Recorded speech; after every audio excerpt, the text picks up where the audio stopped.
Hey, we're videotaping. Hi, this is John Riley, yada yada yada. This is my 460. I know it says 440, but it's a 460 that I got for free. Somebody gave it to me and I put it together with parts. Bunch of miscellaneous parts. 20-inch bar that somebody gave me. I just cleaned the rail up, and there's a chain I got that somebody gave me a bunch of chains. They're like, I'm buying new chains. I'm throwing these in the garbage. I'm like, okay, then just give them to me. Here's my 440 that Mike Glock helped me with a lot. He made this dual muffler cover for me. Oh, he did such a good job on it, man. And then it's got a 460 cylinder, or it's an 046 with a Meteor piston. I have an OEM piston, but the OEM piston ended up in this one. I don't know how, but this thing really runs. This is a 440, long story long, with the 460 top end, without a base gasket, with Ultra Flex Permatex as a base gasket. Pumps up to like 190, and I just did like just clean up porting. I didn't change any numbers. Again, 20-inch lightweight bar. Look at this chain. See how I cut the teeth back to nothing? It cuts like a mother like this. It's round filed, but it just falls through the wood. It's badass. I do that just for shits and giggles. But anyway, this MS500 that somebody gave me, Vinny, I had to buy the rear handle because it got hit by a tractor. I painted it black. I Darth Vadered it. It's got a 25-inch 404 bar, and it's round filed. I don't have the adapter. It's just kind of pinched in there. And this is a new side cover off a much smaller saw that my friend Scott had, that the saw was completely blown up. So the other one was rotted out. So it looks really nice. So this is the fuel-injected saw. I'm going to use that to cut through this wood. I have to clean all this wood up, everything. That lift has to get moved, that stump grinder, because my homeowner's insurance company, the guy did an inspection on my house, and there's a lady underwriter. She's like, oh, all that stuff's got to get moved because it's dangerous for a hurricane, which she's right. I mean, look at that trailer and shit. I live like a hillbilly. So I got to clean everything. All these piles of wood. You see that pile of wood right there? It's a lot of good wood in there, but you know what the hey? My neighbors will be real happy. But I'm cleaning all this shit up, everything. So this is just gonna get sacrificed, cut up into small pieces and tossed out, as well as this log too. I no longer have a bobcat to move it over to the mill. I'm not sure what I'm gonna do with these squared up pieces. These are really nice, man. This one's 13 foot long, but I'm definitely not gonna cut these up. I'll find a home for them. But that whole pile of wood's gonna go in the trash. And like everything's just going to get cleaned up. I got to send some pictures. And then they said they might reconsider. They didn't even say they 100% would. So, yeah, I'm taking a chance, but that's just the way it is. All right, let's make a chainsaw video now that everybody knows my personal business. Alrighty then. Okay, I think I'm going to be in the video quite a bit. I'll cut from the other angle. Here we go. Yay.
any auto-tune chainsaws, always let them idle for at least 10 to 15 seconds after you run them hard, so you don't confuse them, I think.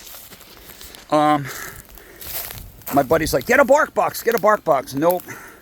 Bark boxes are really nice. They're welded really good. They're made out of good material, but there's a problem. They're super freaking loud. Not only do they let exhaust out, but they're actually like a megaphone because they amplify the noise. I tried to quiet down my buddies. I put a deflector shield on the inside with a big ass stainless steel rivet, and I blocked it down within 15% of the opening, and it's still louder than a son of a gun. Because like I said, it's like a megaphone and it's super loud. But anyway, this is bone stock, and I just think it runs excellent. Obviously, this 81cc badass saw, super light, except for that bar weighs a freaking ton. It's a real 404 bar. It's not a converted 3/8 bar or any of that shit. Yep, and the chain is 058 and 063 bar. With 404 chains, they work fine. They don't porpoise because they ride on the rail more than they ride in the track, if you know what I mean. So anywho, that's my saw. Darth Vader. I guess that's a good nickname for it. I love this thing. It's so light and it makes so much power. But I also love this saw too. Should we make a quick cut with this one? Sure, why not? If everybody's going to stick with the video. See if I can get one cut. One cut, man.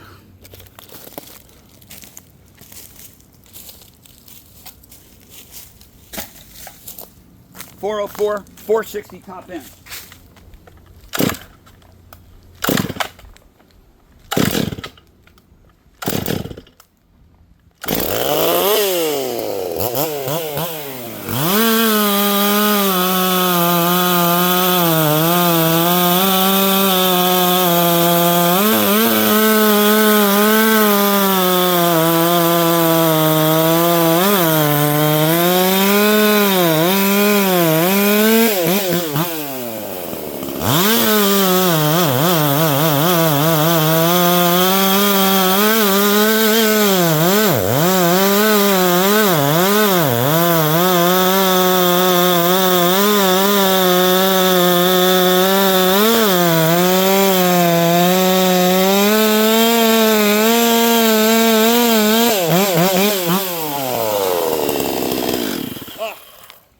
That's so light, such a badass saw.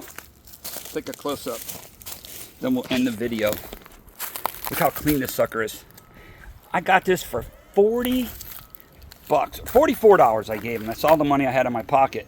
This paint just came off. It used to be all white, but these 440s and 460s at this particular time, the powder coating used to flake off. But man, look how clean all the plastic is on this bad boy. Yep, she's a sleeper too. She's a wolf in wolf's clothes, because they're still badass when they're 440s. But man, that 460 cylinder really makes a difference. And the dual port muffler and that little bit of porting and cleaning the carburetor and, you know, just tuning it real good and advancing the timing makes a huge difference on these as well. Both of these saws I advanced the timing on. Anyway, that's that. Thanks for watching and sticking with me.